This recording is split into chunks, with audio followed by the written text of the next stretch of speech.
que está teniendo la provincia de Lugo por parte del Gobierno de España referente a infraestructuras, sobre todo en el ferrocarril y en autovías y carreteras. Nada más y muchas gracias, señor presidente. La palabra. Muchas gracias, señor presidente. La verdad, señor Balseiro, estoy tremendamente desconcertado, porque usted la semana pasada formuló una pregunta. Después, ayer la corrigió y hoy, de forma oral, formula otra completamente distinta. No sé, a ver si en su segunda intervención se aclara usted un poco y así me atengo a lo que quiere usted preguntar y le respondo. Gracias. Por lo cual allí van a circular los trenes del siglo XIX y del siglo XX, van a seguir circulando los trenes diésel.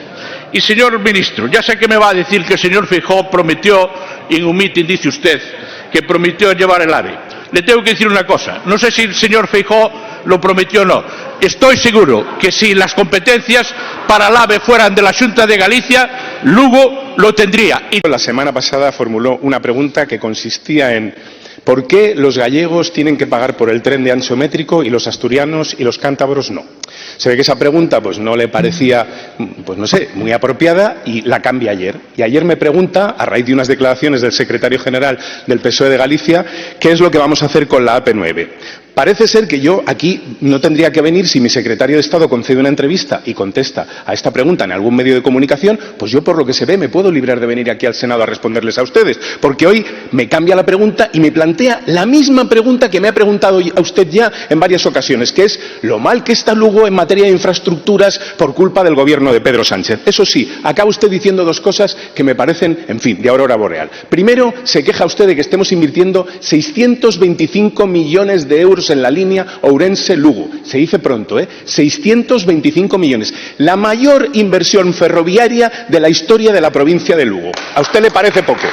Y la segunda, y hombre, es que de verdad así se las ponen a Felipe II. ¿Me recuerda usted la promesa del señor Feijóo en el año 2007, no en un mitin, en plena campaña electoral y en su programa, en el que se comprometía a construir el tren de alta velocidad a Lugo, a costa de la Xunta de Galicia? ¿Ganó las elecciones el señor Feijóo? ¿Fue presidente de la Xunta de Galicia desde entonces hasta hace 3 años? ¿Ha hecho un solo metro de tren de alta velocidad? No, ninguno. Pero yo le voy a contestar a la pregunta que realmente usted no me quiere hacer, que es la de la AP9. Y le voy a contestar para que me entiendan los jóvenes que están ahí arriba.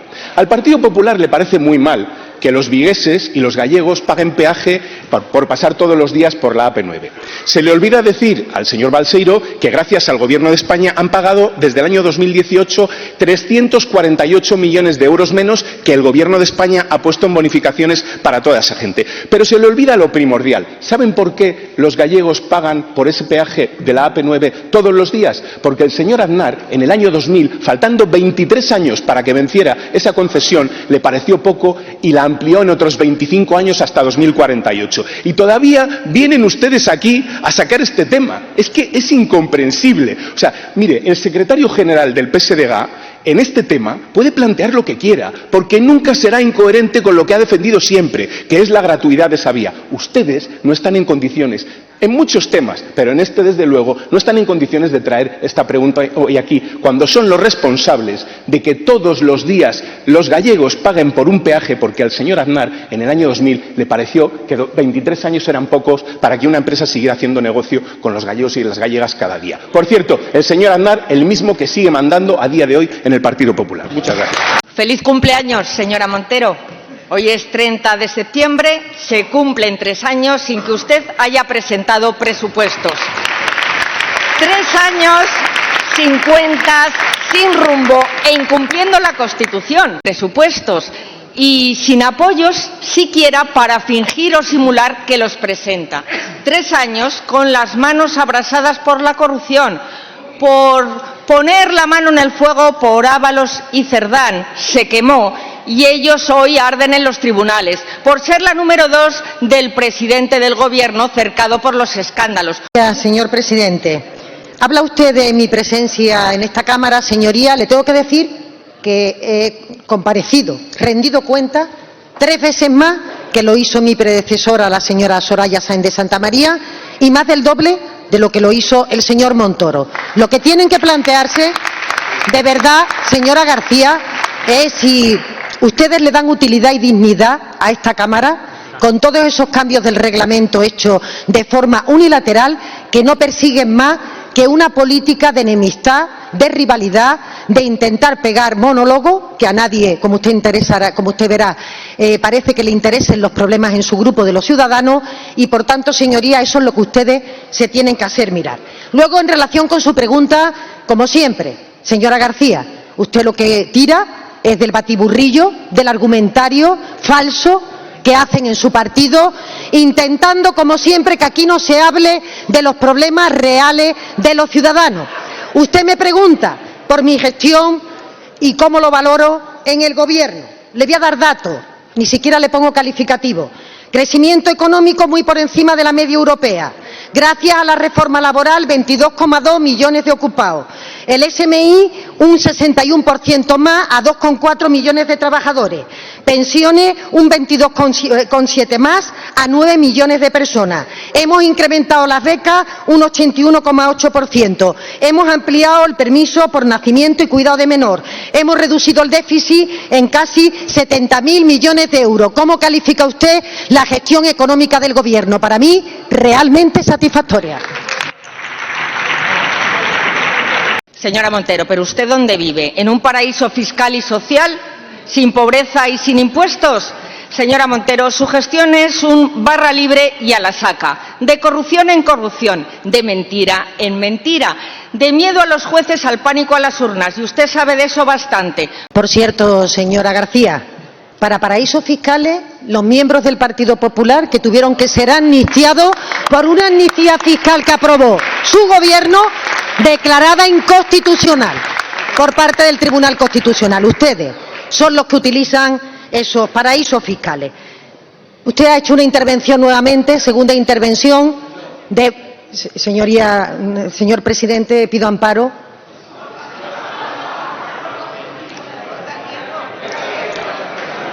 Por favor, señoría, ruego silencio. Señora vicepresidenta.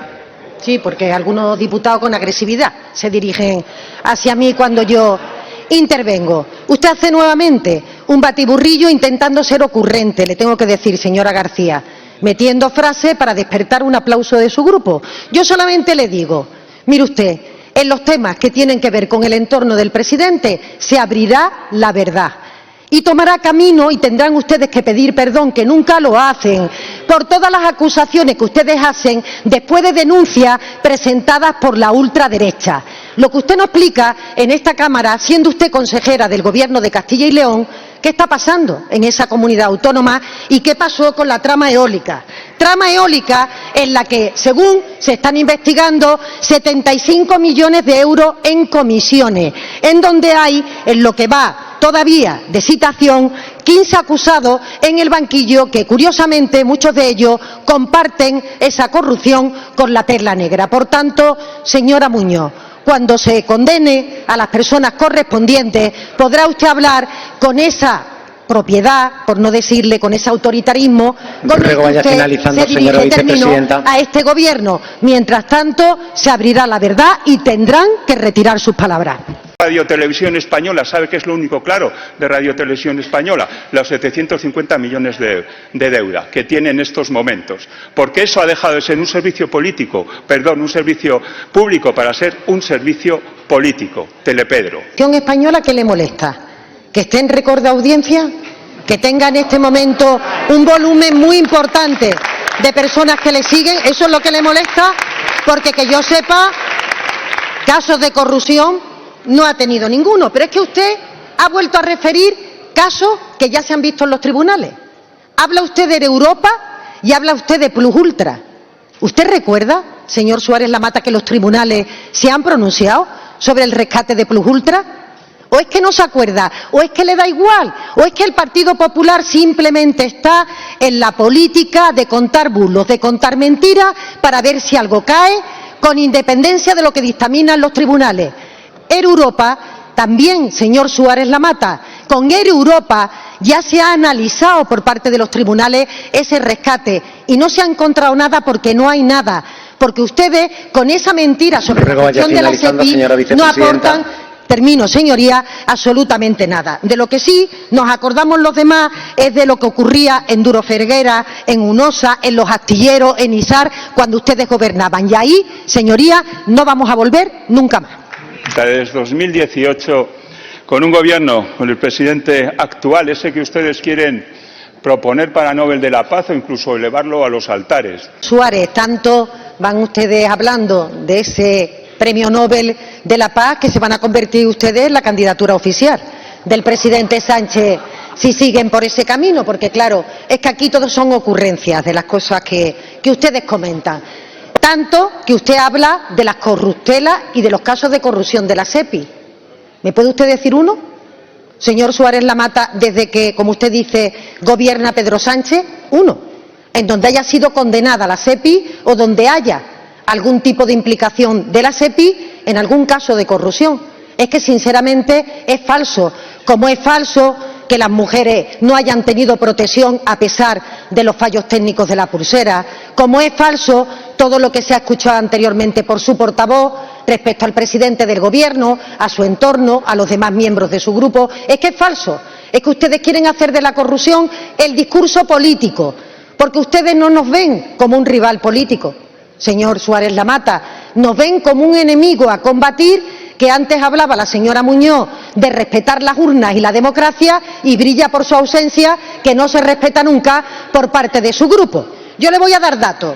El grupo SEPI en el año 24 cifra récord de negocio con 6.355 millones de euros, un 7,5% más que en el año anterior, un 23% más que en 2021. Inversiones un 9% superior al del ejercicio anterior.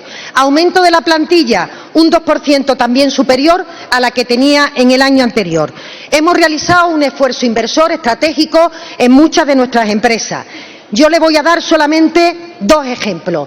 El Fondo de Apoyo a la Solvencia salvó 60.000 empleos, puso en valor 2.681 millones de euros y ya, señorías, se han devuelto el 35,4%. Una estrategia de éxito. O Navantia, que ha incrementado su cifra de negocio un 6% con 1.500 millones. ¿Me puede usted decir, señor Suárez Lamata, dónde está el desastre? Lo sabía y lo tapó. Y dicen que es un bulo. No es un bulo de la fachosfera. Ustedes pasarán a la historia por soltar violadores y por desproteger a las víctimas de la violencia machista. Lamentablemente, claro que hablamos de ultras. Es que ustedes son el Partido Popular de Feijóo, el partido con los líderes más ultras de la historia del Partido Popular durante la democracia. Claro. Mire, no hay intervención del Partido Popular en esta Cámara, no hay intervención que no contenga falsedades y que no contenga completas bulos a los que ustedes se agarran. Son ustedes pareja, de hecho, de la mentira. Mire, le voy a decir algo con la justicia. Nosotros en la ley de ampliación lo que vamos a hacer es blindar por ley las becas para que la gente sin recursos o con recursos bajos pueda opositar a juez y a fiscal. ¿Sabe lo que hizo el gobierno de Rajoy con esas becas? Suprimirlas. ¿Sabe lo que hemos hecho nosotros? Hemos multiplicado por 12 la inversión en justicia respecto a que nos dejaron ustedes. Por tanto, a la justicia se la cuida con más recursos, con más medios materiales, con más medios humanos y con menos mentiras, señores del Partido Popular. Le agradezco esta oportunidad que me da de hablar de lo que hemos hecho por la justicia. Se lo agradezco lo mismo que ese dictamen que pidieron ustedes a la Comisión de Venecia para hablar de la ley de amnistía. Gracias. Pues mire, estamos llevando a cabo la mayor transformación de la justicia en décadas, la mayor. Hemos aprobado solo en 2024 las 3 leyes de eficiencia, la digital, la procesal y la organizativa, que estaban desde hace décadas metidas en un cajón en el Ministerio de Justicia. Ley de eficiencia que ha cambiado los juzgados unipersonales por tribunales de instancia para que las cargas de trabajo sean más razonables y los ciudadanos tengan derecho a unas resoluciones judiciales en un tiempo más ágil. También en 2024 renovamos el Consejo General del Poder Judicial, de la mano, por cierto, de ustedes, y conseguimos que esa depresión en la que estaba la carrera judicial, porque no tenía ninguna posibilidad de promocionar, pudiera levantarse. Y ojo, no nos olvidamos de quién provocó el bloqueo inconstitucional e inaceptable de más de 5 años por el cual no se pudo renovar el Consejo. Saben ustedes perfectamente quiénes fueron los que provocaron ese bloqueo. Y estas reformas que estamos llevando a cabo, ya le digo, la mayor transformación de la justicia en décadas, no se para aquí. Estamos también tramitando hoy en el Congreso la Ley de Ampliación y Fortalecimiento de la Carrera Fiscal y Judicial. ¿Sabe lo que vamos a crear? 2.500 nuevas plazas en en 3 años de jueces y fiscales, en una carrera judicial que tiene 5.500 y una carrera fiscal que tiene 3.300. 2.500 nuevos jueces y fiscales. ¿Sabe cuáles eran las promociones durante el gobierno Rajoy de jueces y fiscales? Unos años 0, otros años 0, otros años 70, otros años 0. Estas eran las promociones que ustedes aprobaban y por eso hoy tenemos el problema que tenemos en la carrera fiscal y judicial. Y tampoco nos quedamos aquí. Vamos también a aprobar la ley de enjuiciamiento criminal pronto. ¿Para qué? Para que la instrucción la lleven a cabo los fiscales como en todo el mundo occidental, como en todo el mundo occidental. Por cierto, ya que veo que no les gusta, les voy a recordar que este también era un proyecto del señor Gallardón y del señor Catalá. Lo siento, gracias. Sirven las oficinas y agencias anticorrupción que se han creado en distintas comunidades autónomas. ¿Para qué cree usted, señor ministro? Que saque usted pecho porque se aprobó en Navarra una oficina anticorrupción, pero no la apoyó su fuerza política, no la apoyó UPN.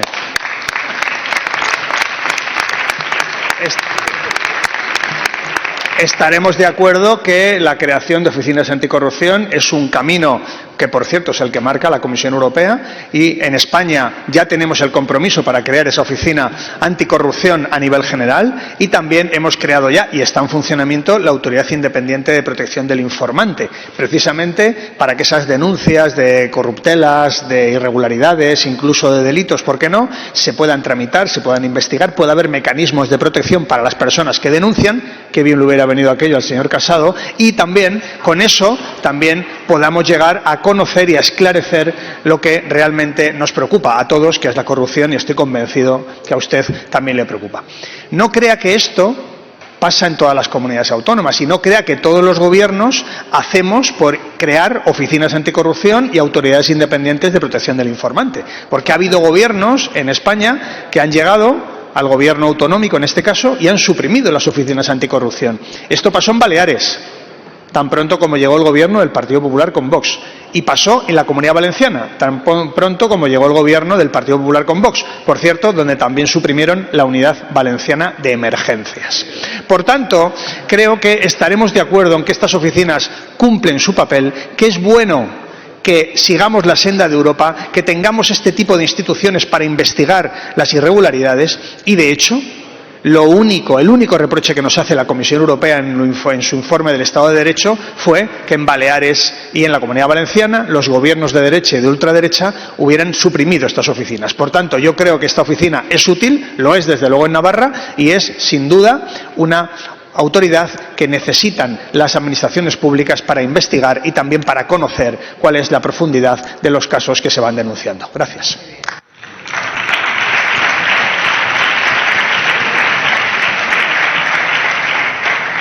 Senadora Caballero. Sacaron ustedes cuando crearon la Oficina de Buenas Prácticas Anticorrupción.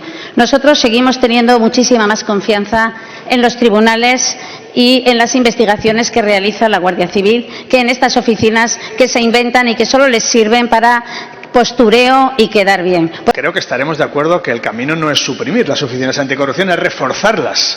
Y, por cierto, absolutamente compatible que existan oficinas anticorrupción con la labor de los tribunales y de los magistrados y de los jueces en nuestro país. De hecho, nosotros desde el Gobierno no solo hemos creado la Autoridad Independiente de Protección del Informante, no solo vamos a crear la Oficina Anticorrupción, no solo vamos a aprobar también una ley integral contra la corrupción, sino que ya hemos reforzado la Fiscalía, las unidades para luchar contra la corrupción y también vamos a modificar el Código Penal para que las penas para los empresarios corruptores sean más duras y sean disuasorias. Por tanto, señoría, todo es compatible. Creo que compartimos, estoy seguro, su fuerza política y el Gobierno, nuestra finalidad y nuestro objetivo de luchar contra la corrupción de manera eficaz. Gracias.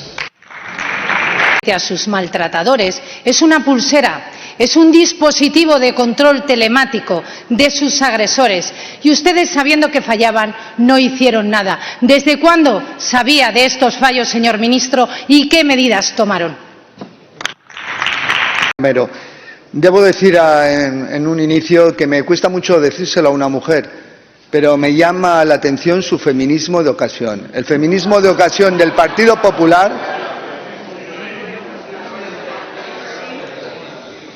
Ruego silencio, señorías. A todas sus señorías. Señor ministro. Gracias, señor presidente. Feminismo de ocasión del Partido Popular, que no tienen ningún problema en abandonar a la primera de cambio cuando tienen que negociar con la extrema derecha distintos gobiernos, y entonces ya no existe la violencia machista, la violencia de género.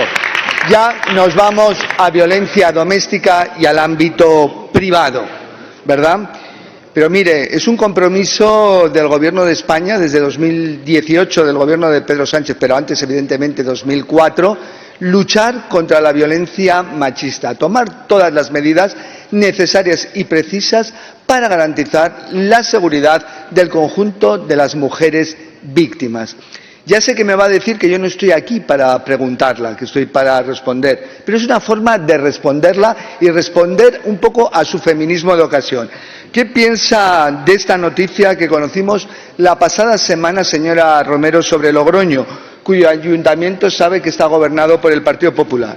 El Sindicato Profesional de Policías Municipales de España denuncia la falta de efectivos en la unidad de violencia de género durante las fiestas de San Mateo. Aseguran que el 21 de septiembre solo hubo un agente destinado a la vigilancia y protección de víctimas de violencia de género. Claro, ¿dónde estaban el resto de policías municipales controlando el tráfico de los toros y las carrozas? Muchas gracias. Las actas de las comisiones de coordinación provinciales contra la violencia de género, que dice la Guardia Civil que las mujeres están rechazando las chapuzas de pulsera porque benefician a sus agresores. Romero, usted ha hecho hoy una manifestación más de irresponsabilidad. Esa irresponsabilidad que ustedes hacen difundiendo bulos, creando alarma social y jugando, sí se lo digo, jugando con el miedo de las mujeres. Eso para apañar unos votos. Pero ustedes ya han jugado con las víctimas del terrorismo y no les importa. Ahora juegan también con las víctimas de la violencia machista. No nos llama, evidentemente, la atención. Y lo que es irresponsable son declaraciones como las del señor Tellado diciendo que esas pulseras se compran en AliExpress, o que una mujer con pulsera fue asesinada por su pareja o expareja. Algo todo ello absolutamente falso. Eso sí que es irresponsabilidad. Nosotros lo que sí estamos haciendo es protegiendo a las mujeres. Cada mujer de esas 55.000 mujeres que tienen protección, de esas 55.000 mujeres, todas tienen un agente protector. No es solo la pulsera a la que hace usted referencia, una pulsera que los fallos fueron de transmisión de datos a los juzgados, que no generaron ninguna inseguridad en ninguna de ellas, y por eso es tan peligroso utilizar esos bulos,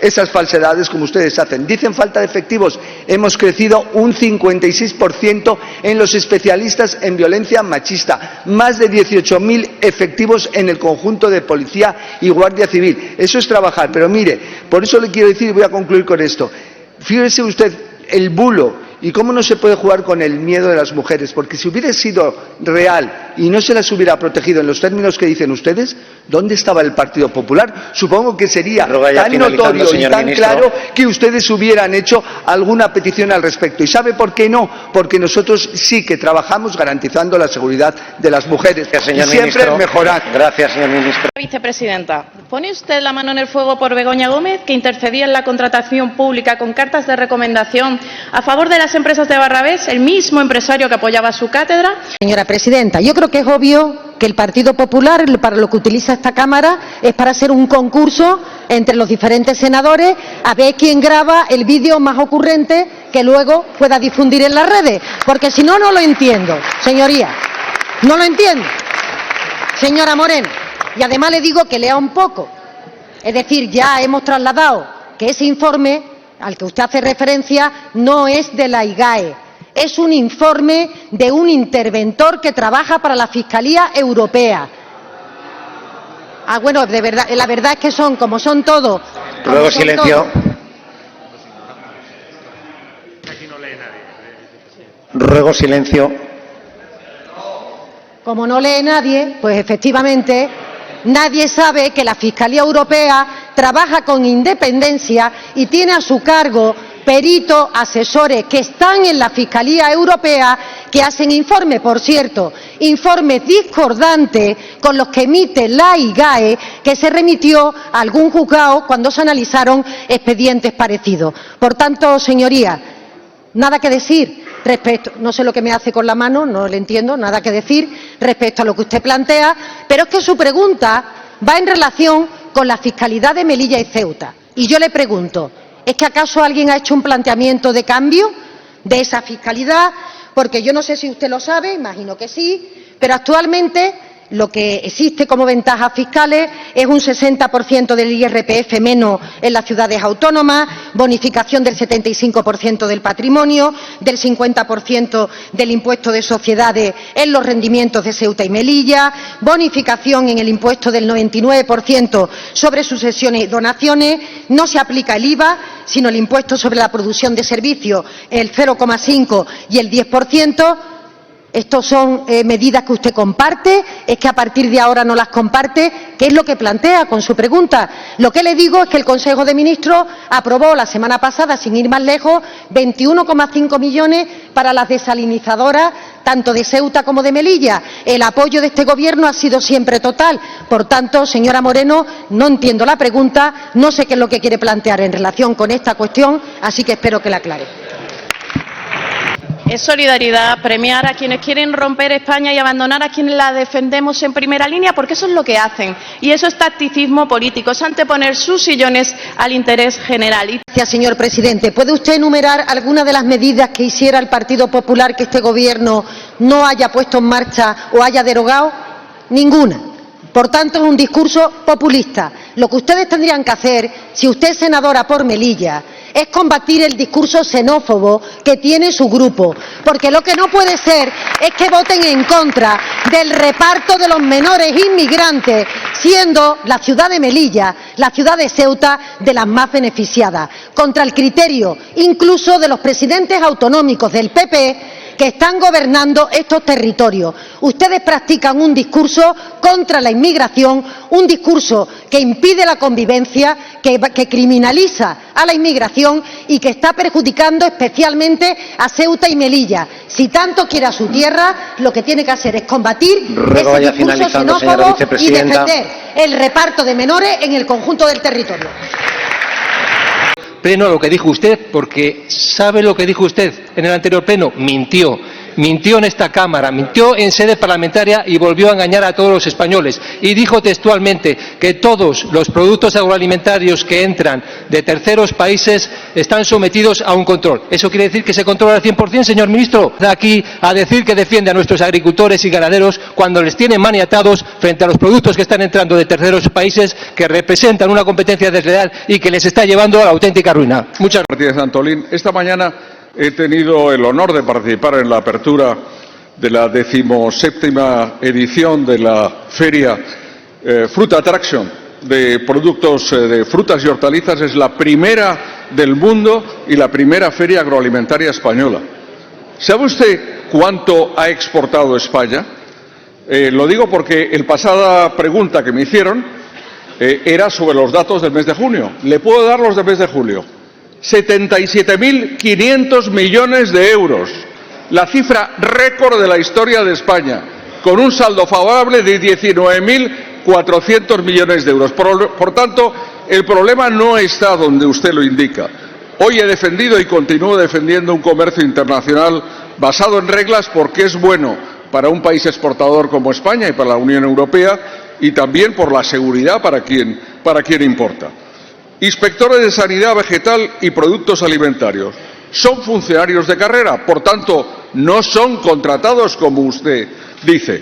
Tenemos 581 veterinarios del Estado e ingenieros agrónomos del Estado, concretamente 473 y 108 técnicos de inspección. En total, 581. ¿Sabe usted esta cifra lo que supone? El 39% más que el día que tomé posesión como ministro de Agricultura, Pesca y Alimentación. Por tanto, es muy claro. Control documental de identidad y físico.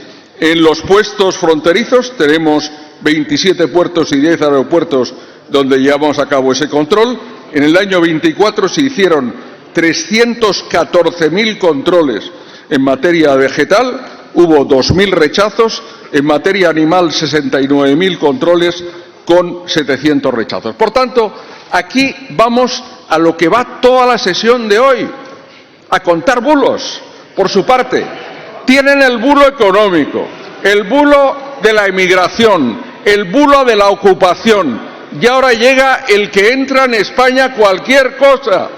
Pues no, es falso. Es de nuevo un buen ejemplo de cómo ustedes han vendido su alma a Vox y cómo ustedes, cada uno de los principios de Vox, que tiene su origen en la España de la autarquía 39-59, lo hacen suyo. Sinceramente, señor Martínez Antolín, esa no es una referencia. Dese una vuelta usted por Fruta Atracción y comprobará muy bien lo que es la España de hoy, los agricultores trabajando y el Gobierno apoyándolos.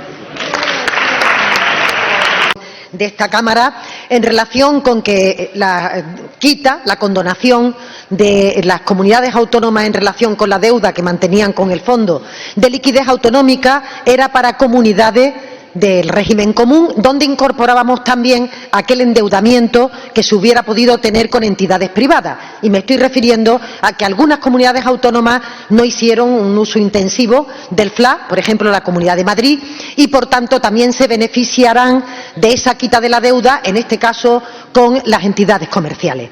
En relación con Navarra y con el País Vasco, también creo que le comenté que en las comisiones mixtas que se habían celebrado tanto del cupo vasco como del concierto navarro, se había establecido que la parte que asume el Estado de deuda que correspondía a las comunidades autónomas no tendrá que ser participada en la parte correspondiente de abono por parte de ambos gobiernos. Es decir, que se exceptúa de ese cálculo que aportan comunidades forales a la deuda estatal el cómputo de la quita de la deuda que se haya hecho sobre comunidades del régimen común. Este es un acuerdo al que llegamos tanto con el Gobierno vasco como con el Gobierno navarro.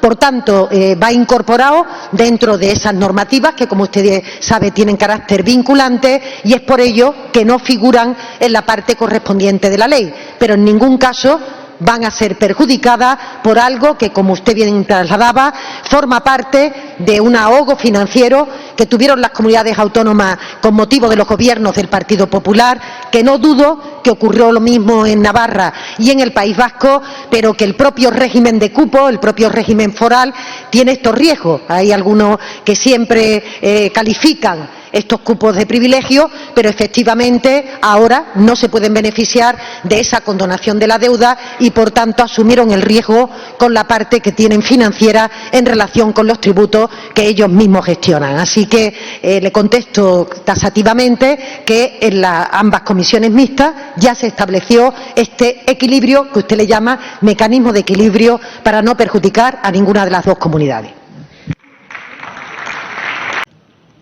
Sí, gracias. Presidente, efectivamente, vicepresidenta, hay senda marcada por las administraciones concernidas, en este caso, insisto, en lo que respecta, lógicamente, a la formación que yo represento con respecto al Gobierno de Navarra, hay posiciones perfectamente delimitadas por las dos partes en el sentido de no perjudicar. Pero insisto que tenemos todavía un margen de acuerdo en el que, más allá de que los regímenes forales, y en este caso en que el convenio nos lleve en este caso a un mecanismo por el que no tendría ningún sentido efectivamente que el Gobierno central asumiera deuda, sí que se colocara a la Hacienda Navarra en una posición, en los mismos términos, ventajosos por la deuda que se acumuló en los tiempos de la crisis de Lehman Brothers. Lo apuntan clarísimamente, lo señalaba anteriormente, vicepresidenta, en la exposición de motivos.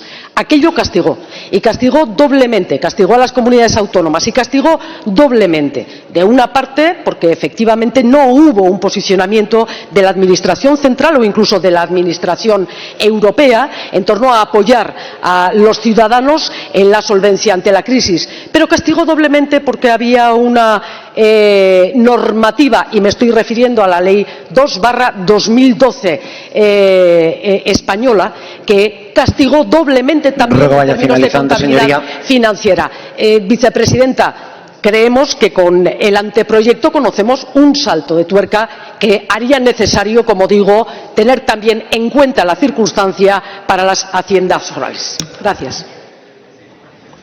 Señora vicepresidenta, tiene la palabra. Gracias, señor presidente. Yo comparto, señora Barco, que evidentemente el tratamiento que tuvo con las comunidades autónomas, con las administraciones territoriales, el Gobierno del Partido Popular perjudicó y provocó en muchas de ellas recortes de servicios públicos. Incluso desde la política europea se estableció una política de austericidio que también profundizó en la hondura que tenía esa crisis económica. Hemos demostrado que hay una forma distinta de hacer las cosas, auxiliando a las comunidades autónomas en los momentos en donde tienen escasez de recursos y, por otra parte, promoviendo un plan de recuperación que nos ha permitido tener un importante crecimiento económico. En cualquier caso, le insisto, no va a perjudicar a estas dos comunidades autónomas esta situación, y lo que sí creo que sirve para poner en valor también la bondad del cupo del concierto en relación con los riesgos financieros que asumen, siendo Navarra la comunidad de este país que tiene la menor deuda por habitante.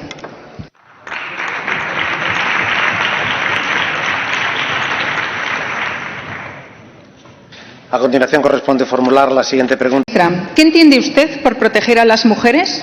¿Es proteger que una mujer tenga que cambiar la cerradura de su casa 7 veces porque su agresor entra en casa sin previo aviso?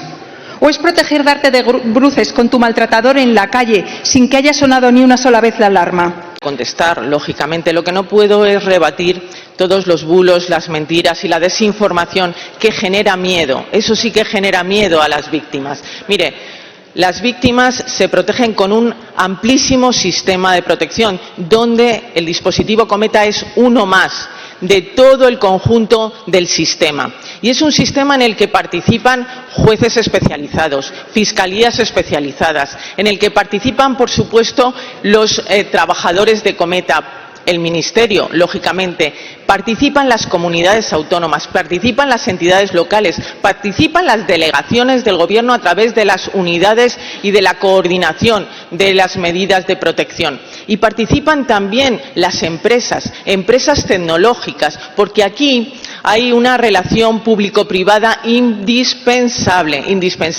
y necesitamos de las empresas porque la tecnología va variando y hay una tecnología novedosa cada cierto tiempo, y por lo tanto tenemos que incorporar esa tecnología. Ustedes son muy liberales, lo que no entiendo es cómo no defienden también esta relación y esta colaboración público-privada que es indispensable para mejorar. En ese sentido, todo el sistema se pone a disposición de las víctimas. Todo el sistema ha funcionado y funciona en este momento con normalidad. Lo que no podemos, en ningún caso, señoría, es generar miedo y dudas sobre un sistema que funciona y salva vidas. Y lo que no estoy dispuesta a consentir son los bulos y las mentiras que ustedes repiten sistemáticamente sin tener en cuenta el miedo de las víctimas y realmente su preocupación. Sean más responsables en la utilización de la información, sean más rigurosas y, desde luego, dejen de mentir. Para toda España que usted no está capacitada para ser ministra. Y se lo digo claro, tiene que dimitir ya. Le voy a dar 2 motivos nada más. Mire, desde que usted llegó al cargo ha demostrado una falta absoluta de conocimiento y de capacidad en la materia de su ministerio. Y este no es un argumento del Partido Popular, este es un argumento de su propio partido, que la puso como calzador como responsable de igualdad y a las primeras de cambio la tuvo que echar porque no daba la talla. Yo no me voy a dirigir a usted, ni me voy a dirigir al Partido Popular, porque ustedes no escuchan, porque lo único que hacen es utilizar a las víctimas sistemáticamente como ariete contra el Gobierno. Eso es lo que han hecho desde el primer momento, de forma absolutamente irresponsable. Miren, yo me voy a dedicar a referirme a las víctimas y me dirijo a ellas y les digo que no están solas, que el sistema las protege, que el sistema es fiable, que hay miles de personas detrás del sistema para protegerlas y que efectivamente no ha habido asesinada ninguna mujer llevando el dispositivo. No es verdad, es un bulo que ustedes han insistido en repetir. Igual que no es verdad que haya pulseras de AliExpress. Lo único que hay de AliExpress es su oposición destructiva. Ni es verdad que los no sean datos del Ministerio, son datos del Ministerio. Estamos en permanente mejora.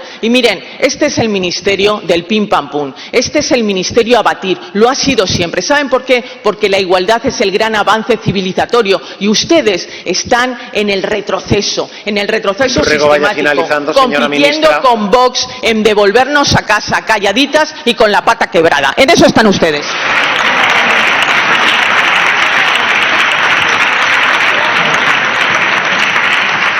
A continuación corresponde formular la siguiente pregunta dirigida al señor ministro de Transportes y Movilidad Sostenible, al senador del Grupo Parlamentario Popular, Bail.